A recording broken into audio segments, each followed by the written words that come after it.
शरद पवारांनी जिल्हानिहाय विधानसभेचा मागवला अहवाल। उद्या मुंबईत महाविकास आघाडीची बैठक।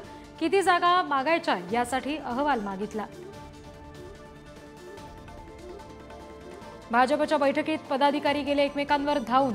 नांदेडमध्ये विखे पाटील येण्यापूर्वी बैठकीत गोंधळ। मंथन बैठकीत भाजप पदाधिकाऱ्यांमध्ये बाचाबाची। मुख्यमंत्र्यांच्या नाशिकमधील प्रचारावरून सुषमा अंधारेंचे गंभीर आरोप। शिक्षक, कर्मचारी, मुख्याध्यापक, संस्था चालकांना पैसे वाटप करण्यात आल्याची अंधारे यांची एक्सपोस्ट। 1 नोव्हेंबर 2005 नंतरच्या शिक्षकांना पेन्शन देणार। जळगावमधील कार्यक्रमात मुख्यमंत्री शिंदेंचं आश्वासन। शिक्षक वर्गात आनंदाचं वातावरण। पुणे नाशिक महामार्गावर दुचाकी आणि कारचा अपघात। आमदार दिलीप मोहिते पाटील यांच्या पुतण्याकडून अपघात। 2 जणांना चिरडलं, एकाचा जागीच मृत्यू।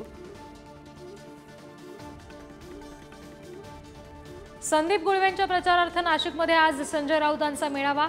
मुख्यमंत्र्यांच्या दौऱ्यानंतर राऊत काय बोलणार याकडे लक्ष। संत मुक्ताबाईंची पालखी बुलडाण्यामधून पंढरपूरसाठी मार्गस्थ। तर विदर्भातील मुक्काम आटपून संत गजानन महाराजांच्या पालखीचं हिंगोलीत आगमन।